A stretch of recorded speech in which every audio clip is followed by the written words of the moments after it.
आपण सुंदर या काव्य मैफिलीत पुन्हा एकदा सामील व्हायचं आहे। यानंतर आपलं 5वं सत्र या ठिकाणी सुरू होणार आहे। माधुरीताई मरकड। नमस्कार। आदरणीय व्यासपीठ आणि जमलेला श्रोतृवृंद, जास्त वेळ नाही, मी 10-15 मिनिटं बोलते। सर्वप्रथम शब्दगंधचे मनापासून भरभरून कौतुक करते। त्यांनी एवढे सुंदर सुनियोजित साहित्य संमेलनाचे आयोजन केले। जिल्ह्यातील साहित्यिकांना शब्दगंध नेहमीच एक हक्काचे व्यासपीठ उपलब्ध करून देतात। शब्दगंधच्या रूपानं अहिल्यानगरची साहित्यिक चळवळ नेहमी जिवंत राहिली आहे। या संमेलनाच्या यशस्वीतेसाठी झटणाऱ्या सर्व ज्ञात अज्ञात हातांना हार्दिक शुभेच्छा आणि त्यांचे मनापासून आभार। आज इथे जे कवी संमेलन होत आहे त्यामध्ये कवयित्रींचा भरपूर समावेश आहे आणि असायलाच हवा। संसाराच्या राडगाडग्यातून जेव्हा व्यक्त होण्याची आंतरिक उर्मी दाटून येते तेव्हा खरं तर काहीतरी प्रोडक्टिव्ह लिखाण होत असतं। मग ते कविता, कादंबरी, ललित काहीही असो, व्यक्त होणं हे अत्यंत महत्त्वाचं असतं। तसं पाहिलं तर बायका ह्याच खऱ्या अर्थानं संस्कृतीच्या वाहक आहेत। बायका संसार करताना सगळ्या रूढी परंपरा, सोवळं उपास तापास सगळं आपल्या खांद्यावर वाहून नेतात। नोकरी करणाऱ्या बायका असल्या तर त्यांना हे करायला जमलं नाही तर त्यांच्यामध्ये असा एक फील येतो की माझ्याकडून काही चूक होते की काय।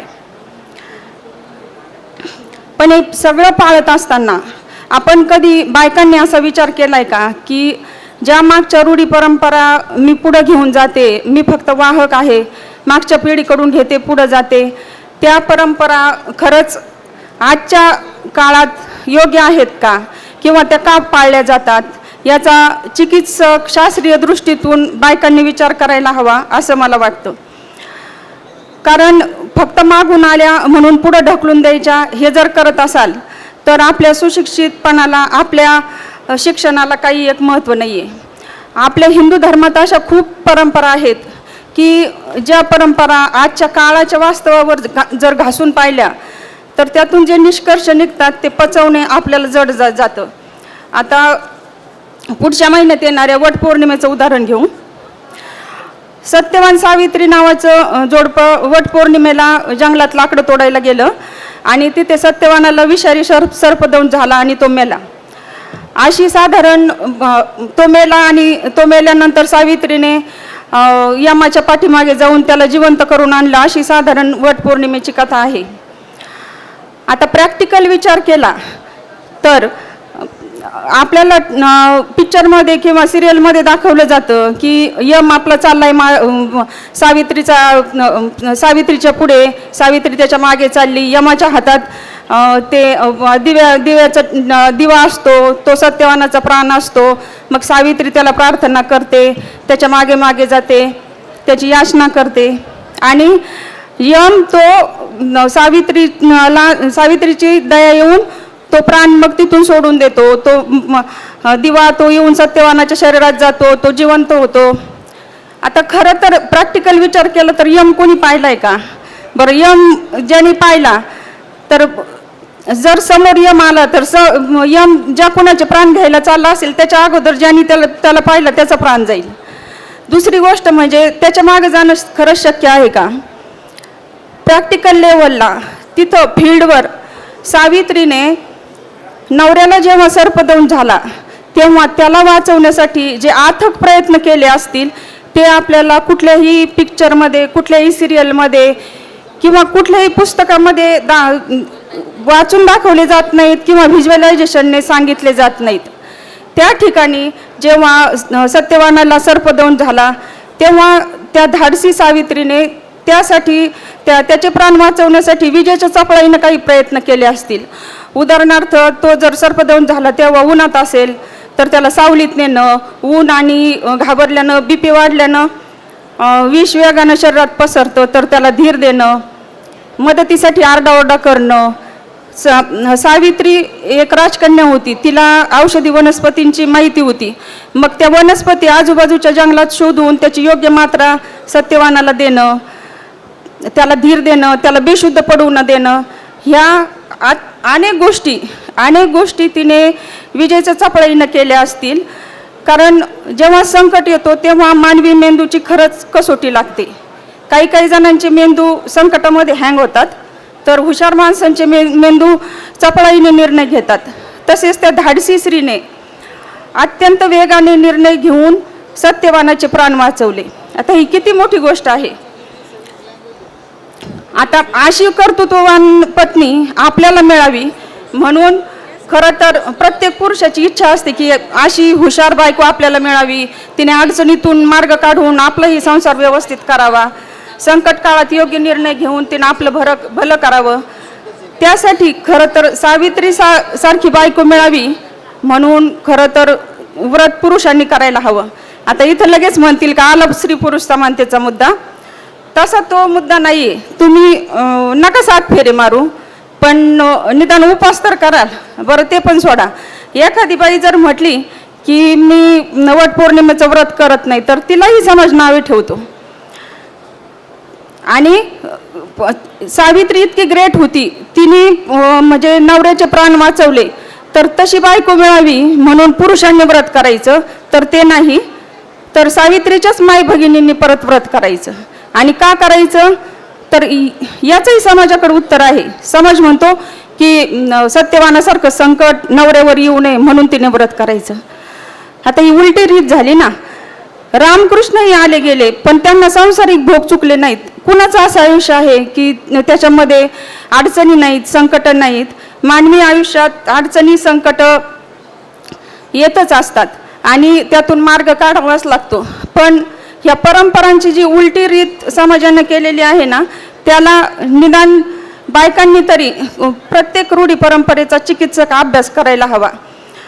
आणि जर तुम्हाला अभ्यासच नाही करायचा, नुसतं मागून येऊन पुढं परंपरा ढकलायची असेल, तर मग तुमच्या सुशिक्षितपणाचा आणि तुमच्या शिकण्याचा काही एक उपयोग नाही. आता सुशिक्षित, आजकाल तर सुशिक्षित असणाऱ्या मुली, IT सेक्टरमध्ये लाखोंचं पॅकेज मिळवणाऱ्या मुलीही वटपौर्णिमेचं व्रत करतात. त्याच्याशी समजा त्याविषयी काही म्हणणं नाही, पण त्या असं करतात की वडाची फांदी तोडून आणायची, ती फांदी कुंडीत खोचायची आणि तिला फेरे मारायची. एक तर म्हणजे आपण सुशिक्षित आहोत, आपण पर्यावरणाचं काहीतरी देणं लागतो हा विचार दूर दूर कुणाच्या मनात नसतो. दुसरं म्हणजे ते वटपौर्णिमा आली की वडाचं झाड सगळं ते ओकबोकं होतं. मग इतक्या फांद्या तोडल्या जातात, फांद्या तोडून त्या फांद्या दुसऱ्या दिवशी कचऱ्यात जातात. वडाचं झाड हे पर्यावरणदृष्ट्या अत्यंत महत्त्वाचं झाड आहे आणि ते मोठं होण्यासाठी खूप दिवस लागतात. आणि प्रत्येक वटपौर्णिमेला त्या झाडांच्या फांद्यांचा बळी द्यायचा हे सुशिक्षित म्हणून अजिबात म्हणजे न पटणारं आणि पर्यावरणदृष्ट्या अत्यंत घातक परंपरा आहे ही.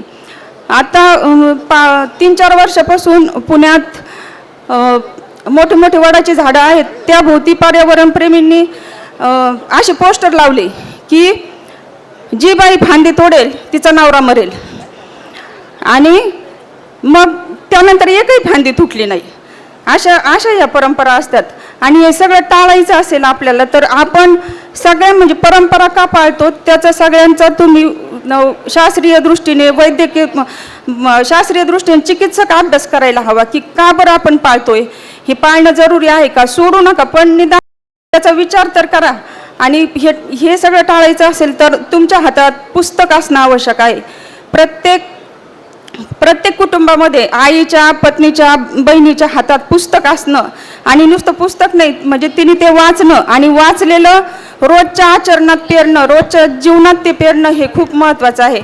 नाहीतर मग जसं सासू सांगते किंवा आई सांगते तसं आचरण करायचं, पुढच्या पिढ्यांनाही तेच समजवायचं, हे बरोबर नाही आहे. आपण आज म्हणतो की आपण सुशिक्षित झालो, आम्ही सुशिक्षित आहोत, शिकलेले आहोत, पण आपल्या हातात आलेल्या मोबाईलमुळं प्रत्येकाचे मेंदू काम करेनासे झाले आहेत. मोबाईलमुळे लग्न संस्था धोक्यात आहे, मुलांचं भवितव्य धोक्यात आहे, नाती धोक्यात आहेत, असं चित्र आहे.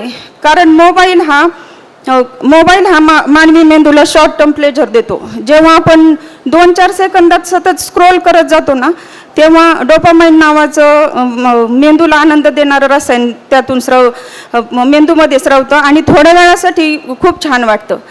मग हे शॉर्ट टर्म प्लेजरच्या मागे न धावता आपण जर लॉंग टर्म प्लेजरचा विचार केला तर आपल्या हातात पुस्तक असणं अत्यंत आवश्यक आहे. आणि आजच्या या भरकटणाऱ्या युगात प्रत्येक आईचं, मी आईचंच म्हणेल किंवा प्रत्येक पालकाचं कर्तव्य आहे की स्वतः वाचणं आणि कुटुंबाला वाचनाची सवय लावणं. ज्या आईच्या हातात पुस्तक आहे त्या आईच्या मुलाचं अकॅडमिक करिअर ब्राईट, त्याच्यावरचे संस्कार चांगले आणि त्याचं पुढचं आयुष्यही चांगलं. आता समजा आत्ता मी सांगितलेल्या सावित्रीचंच उदाहरण घेऊ. सावित्रीच्या आईवडिलांनी, सावित्री राजकन्या होती म्हणून तिला संकट काळात सर्पदंश झाल्यावर काय प्राथमिक उपचार करायचे हे तिला माहिती होतं. आता इथं जमलेल्या तुमच्या आमच्यापैकी किंवा आपल्या पालकांनी कधी आपल्याला संकट काळात काय करायचं याचं कधी मार्गदर्शन केलं आहे का? आपण तरी केलंय का आपल्या मुलांना? उदाहरणार्थ म्हणजे दुर्दैव कुणावरती वेळ येऊ नये, पण आलीच तर मग काय करायचं तेव्हा हे आपण कधी मुलांना सांगतो का? उदाहरणार्थ जर पाण्यात बुडलं तर मग योग्य पद्धतीने हातपायांची हालचाल केली तर लवकर वरती येता येतं. अचानक कुणाला हार्ट अटॅक आला तर मग CPR कसं द्यायचं किंवा मग ब्रिदिंग कसं करायचं. एखादा ॲक्सिडेंट झाला, नाकातोंडातून रक्त येत असेल, कानातून रक्त येत असेल तर त्या रुग्णाला पाणी देऊ नये, त्याची झोपण्याची पद्धत किंवा त्याला कसं हँडल करत दवाखान्यापर्यंत न्यायचं. आणि सर्पदंश झाला तर कोणती प्राथमिक उपाययोजना करायच्या हे कुठलंही आपण आपल्या मुलांना कधीही सांगत नाही आणि सांगत नाहीत. आणि ज्या परंपरा पाळतो त्याचंही कधी आपण कारण मीमांसा त्यांना सांगत नाही. एखादी मुलगी जर म्हटली की मी नाही करणार वटपौर्णिमेचं व्रत किंवा हे, तर आई तिला पहिली रागवते, नंतर सासू रागवते. अशी आपल्या समाजाची रीत आहे. पण सजग मुलं घडवणं हे आजच्या पालकांचं किंवा सगळ्याच समाजाचं कर्तव्य आहे असं मला वाटतं. कारण तुम्ही मुलांना सांगा की असं असं आहे किंवा असं असं हे होतं किंवा त्यामुळं आपल्याला ही परंपरा पाळावी लागते, ते योग्य असेल तर ते मुलं ते ऐकतातच. कारण मुलांची मनं ही ओल्या मातीसारखी असतात. ते आपण जे पेरू ती मुलं तसे घडत जातात. त्यामुळं तुम्ही वाचत राहणं, तुम्ही म्हणजे प्रत्येक भारतीय परंपरेचं, प्रत्येक रूढीचा तुम्ही विचार केला पाहिजे की ही का आहे, ही का पाळावी किंवा याची खरंच गरज आहे का.